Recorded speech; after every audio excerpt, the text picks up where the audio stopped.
Di sini silika karbon ini bagus banget juga nih kawan-kawan, bagus sekali karena ini tuh namanya asam humat. Ini kita nggak ada mereknya ya, karena ini yang termurah kita dapat. Selamat datang kawan-kawan, kembali lagi di YouTube channelnya Nona Tani kawan-kawan. Kalau kemarin kita bahas tentang penggarapan lahan sebelum penanaman ataupun pengolahan lahan. Nah, kali ini kita akan bahas nih 3 bahan yang kami gunakan ataupun kami aplikasikan ke setiap lubang sebelum penanaman ya, atau pemindahan dari bibit itu kita pindahkan ke lahannya sayangnya. Nah, jadi ini kita ada satu anfus nih kawan-kawan. Anfus ini bagus banget. Kenapa? Karena dia memiliki kandungan yang mampu mengendalikan patogen tanah seperti penyakit layu ya, banyak nih penyakit layu, terus penyakit rebah semai, penyakit layu bakteri, terus ada serangan genoderma pada tanaman ataupun busuk akar pada tanaman. Jadi ini kita gunakan ini supaya tanaman atau bibit yang baru kita pindahkan ke lahan tidak mengalami stres ya kawan-kawan, dan juga menghindari dari patogen tadi. Nah, lalu selanjutnya ada si karbon ataupun silika karbon kawan-kawannya. Di sini silika karbon ini bagus banget juga nih kawan-kawan, bagus sekali karena ini tuh dipercaya bahwa bisa memperbaiki unsur tanah, dan di sini tuh bagus banget kawan-kawan ya, karena ini untuk mengurangi stres tanaman juga, terus memperbaiki akar, terus tanah. Ini menetralkan tanah. Nah, masam dan meningkatkan lengas tersedia, memperbanyak pori-pori dalam tanah, meningkatkan produktivitas tanaman dan ketahanan terhadap serangan penyakit. Jadi ini bagus banget kawan-kawan ya. Nah, ini kita juga aplikasikan si karbon ataupun silika karbon. Yang terakhir kita punya yang namanya asam humat. Ini kita nggak ada mereknya ya, karena ini yang termurah kita dapat. Asam humat semua juga udah pada tahu ya, supaya mengembalikan unsur tanah menjadi lebih baik lagi ya kawan-kawan ya. Dan untuk takarannya kita sesuai dengan metodenya Pak Udin kawan-kawan ya. Untuk takarannya, untuk anfus ini sekitar 4 sendok dan si karbon ini 3 sendok makan, dan ini juga 3 asam humatnya. Lalu kita masukkan ke sini kawan-kawan nih, ke dirjen untuk pengocoran ya kawan-kawan, untuk ukuran 20 liter, dan kita masukkan ke setiap lubang tanam itu sekitar 100 sampai 150 mili per lubang tanaman kawan-kawan ya.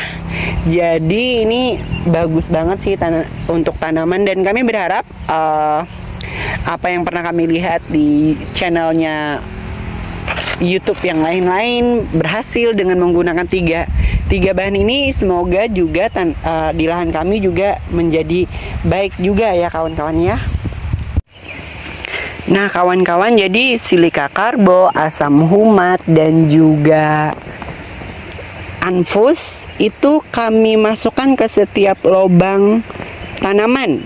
Jadi sebelum penanaman dimulai, kita masukkan dulu 3 bahan tadi ke setiap lubang tanaman kawan-kawan ya, dengan harapan tanaman tidak terlalu stres, terus dia akarnya berkembang dengan baik, dan juga menghindari dari berbagai penyakit ya, penyakit pada tanaman cabai ya kawan-kawan ya.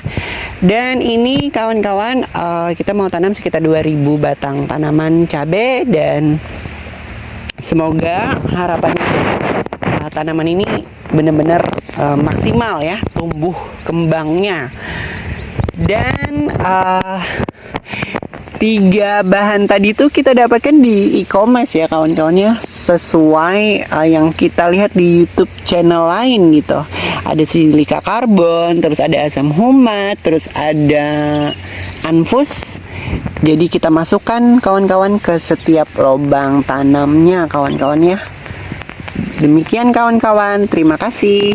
Oke kawan-kawan, ini kita bakal bahas nih silika karbon. Ketimbang nanti banyak pertanyaan, seperti ini wujudnya silika karbon, si karbon plus kawan-kawannya brandnya. Nah, ini manfaat si karbon meningkatkan efisiensi penyerapan pupuk dan kemampuan tukar kation tanah KTK sehingga dapat menurunkan dosis penggunaan pupuk kimia, memperbaiki struktur tanah dan menyuburkan tanah untuk aktivasi dan interaksi mikroba di tanah sebagai rumah mikroba, meningkatkan pH tanah, menetralkan tanah masam dan meningkatkan lengas tersedia. Terus juga memperbanyak pori-pori dalam tanah, meningkatkan produktivitas tanaman dan ketahanan terhadap serangan penyakit. Tuh, aplikasi si karbon digunakan sebagai campuran pada pemupukan pertama atau dasar. Nih, macam-macam ya kawan-kawan ya. Lalu selain silika karbon ini nih kita aplikasikan sekitar 3 sendok kawan-kawannya untuk 20 liter air untuk dikocorkan ya kawan-kawannya pada lubang tanaman sebelum pemindahan tanaman ya. Dan ini ada brandnya Anfus, pengendali hayati patogen tanah kawan-kawan ya. Nih, kandungan haranya tuh bisa dibaca nih, aku bacanya agak-agak kurang pandai ya. Azosprylium SP 2,0 dan apa nih 10 CFU per gram ya. Trichoderma ada Bacillus SP. Anpus berbentuk serbuk hitam diformulasikan khusus dari bahan alami yang terbukti dapat mengendalikan patogen tanah seperti penyakit layu. Terus penyakit layu macam-macam ternyata kawan-kawan ya. Terus rebah semai, penyakit layu bakteri, antraknosa, serangan genoderma, penyakit layu bakteri Pseudomonas, macam-macam ya.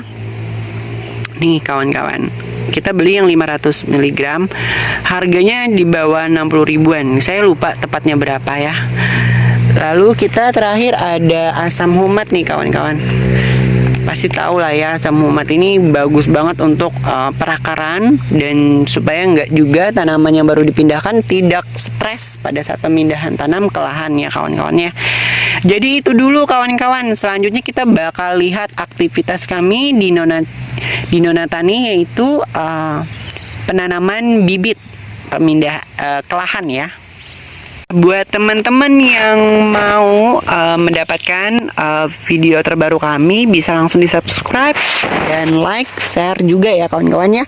Jangan lupa nyalakan tombol notifikasinya, lonceng notifikasinya dinyalakan kawan-kawan, biar kamu menjadi orang pertama yang bisa mendapatkan notifikasi video terbaru kami. Terima kasih.